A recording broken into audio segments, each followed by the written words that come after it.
Hello everyone, welcome to my channel. मैं हूं मनोज शर्मा और आज की क्लास में हम करने जा रहे हैं क्लास 12th का चैप्टर कैश फ्लो स्टेटमेंट आगे कंटिन्यू, जिसको हम टीएस ग्रेवाल टेक्स्ट बुक से कर रहे हैं। अब तक इसके 1 to 55 क्वेश्चन हो चुके।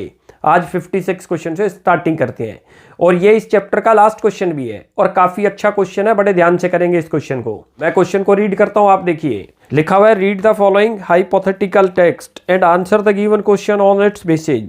Profit for the year ended 31st March 2023 of iPay, a payment processing startup, was ₹15 lakh। हमें प्रॉफिट दे रखा है आफ्टर काउंटिंग द फॉलोइंग। इन चीज़ों को कंसिडर करने के बाद डेप्रीशिएशन चार्ज हुआ है, उसके बाद loss on furniture due to fire दिखा रखा है। ये आपकी एक्स्ट्रा ऑर्डिनरी आइटम बनती है। और डेप्रीशिएशन आपका कौन सी एक्टिविटी में आएगा? ऑपरेटिंग एक्टिविटी के अंदर, नॉन कैश वाले पार्ट में।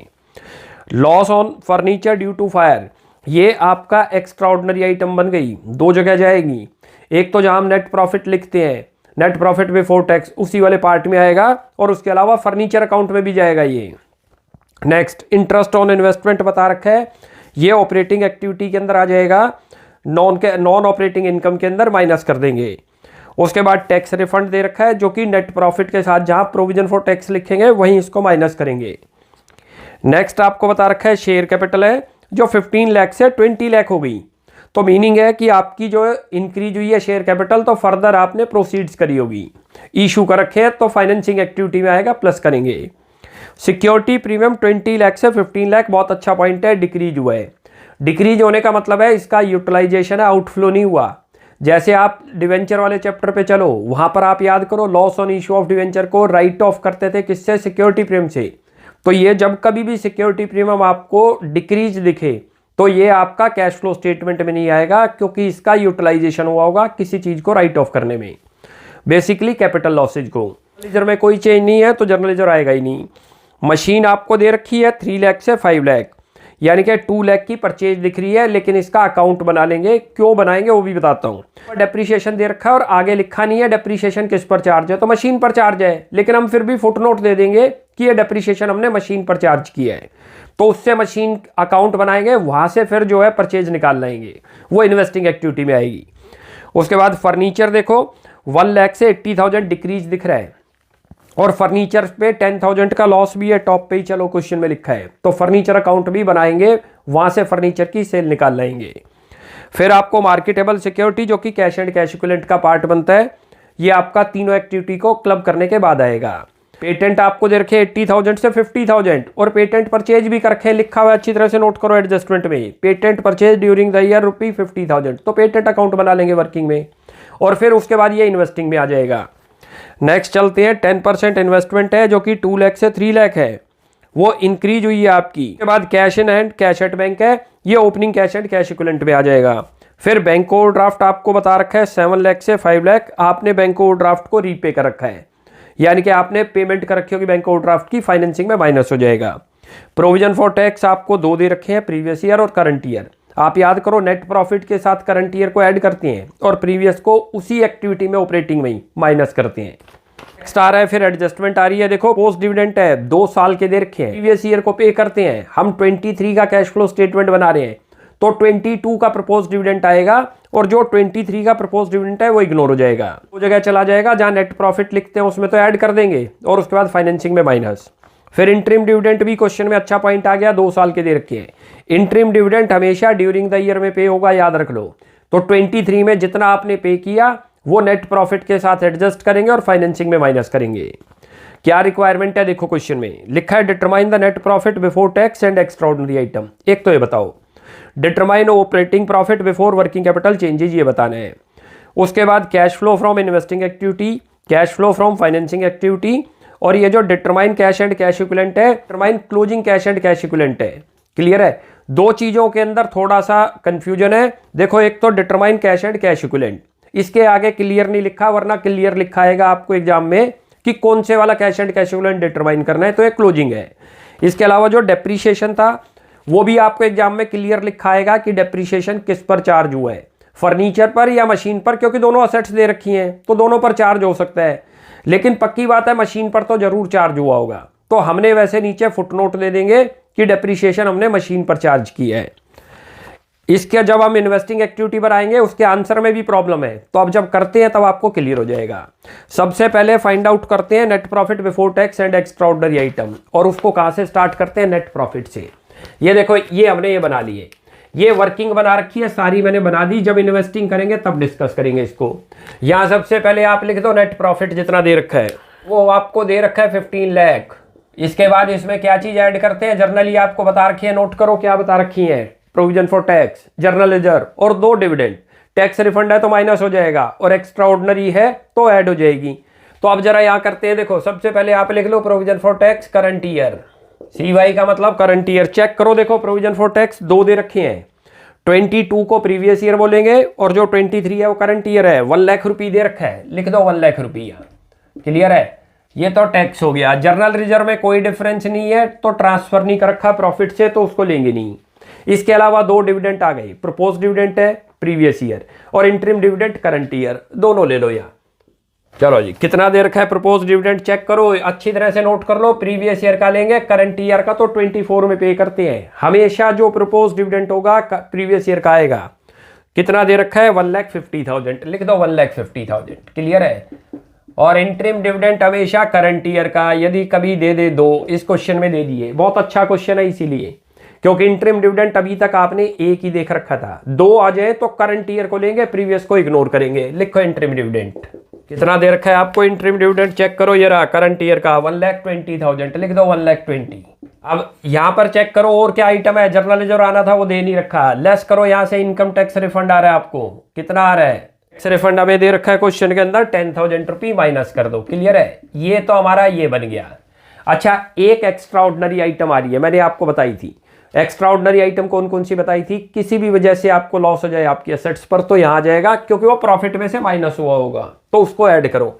यहां लिख लो एक्स्ट्रा ऑर्डिनरी आइटम, करो यहां पर loss of furniture due to fire, कितना दे रखा है 10,000 रुपये, ये ऐड होगा, याद रख लो, क्योंकि प्रॉफिट में से माइनस हुआ होगा। अब इसको ऐड करते हैं, ये हमारा ये कंप्लीट हो गया।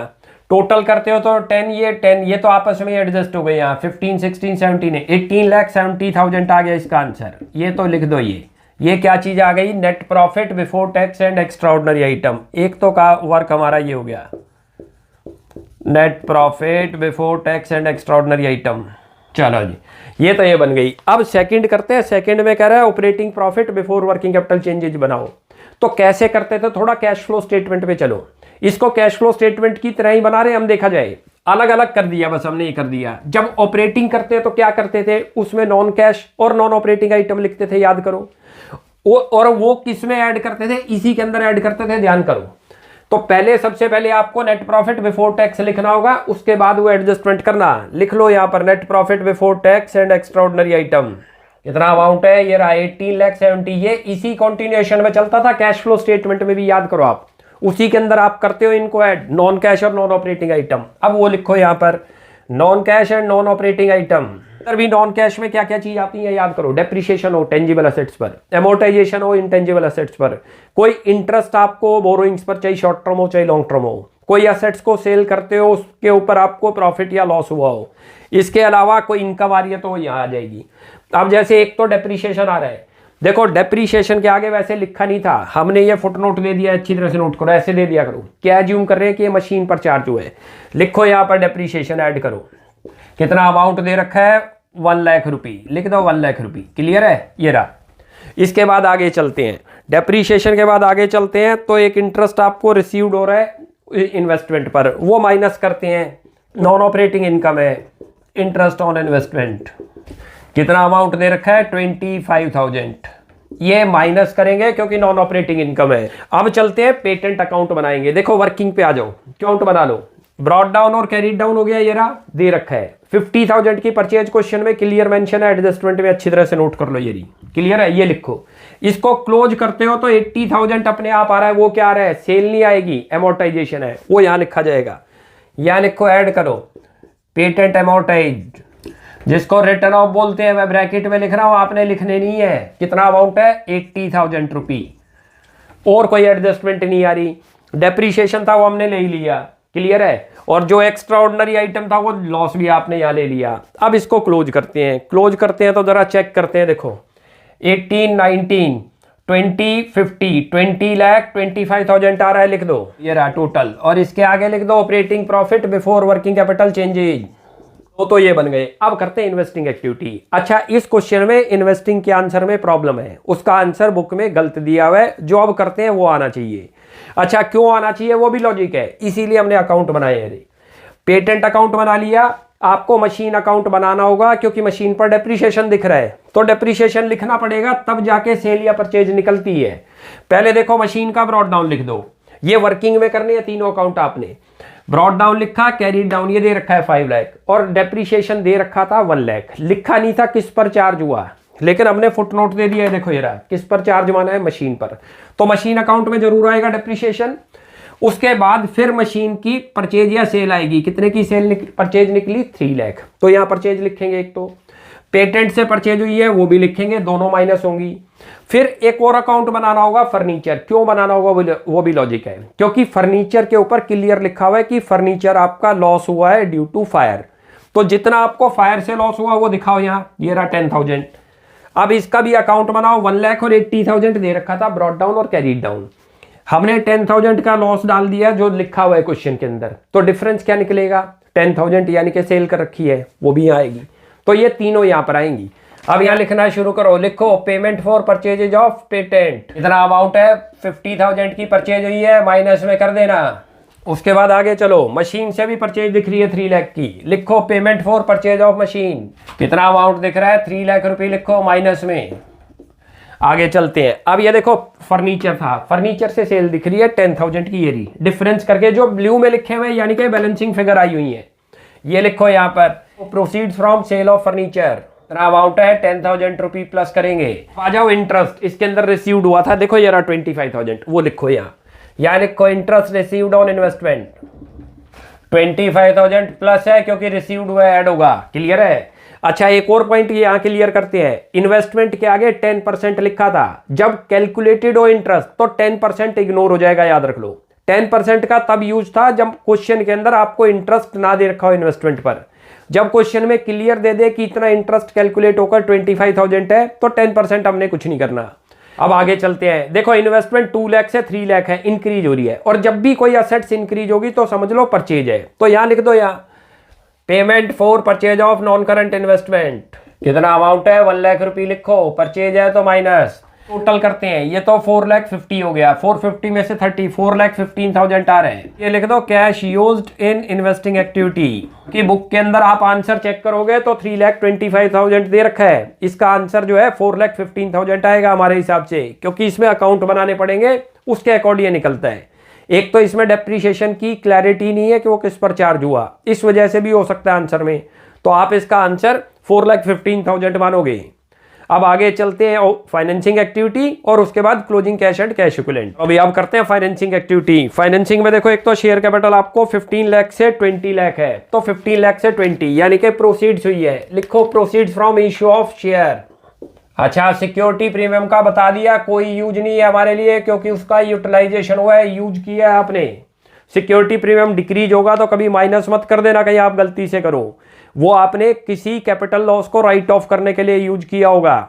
इंक्रीज है तो आ जाएगा, और डिक्रीज हो तो समझ लो कहीं ना कहीं उसका यूटिलाइजेशन हुआ है। अब नेक्स्ट चलते हैं। देखो बैंक ओवरड्राफ्ट आ रहा है 7 लाख से 5 लाख, तो बैंक ओवरड्राफ्ट की पेमेंट कर दी, तो लिखो बैंक ओवरड्राफ्ट पेड, यानी कि आपने जो बैंक से लिया होगा ओवरड्राफ्ट वो रीपे कर दिया बैंक को, माइनस करो कैश का आउटफ्लो हुआ।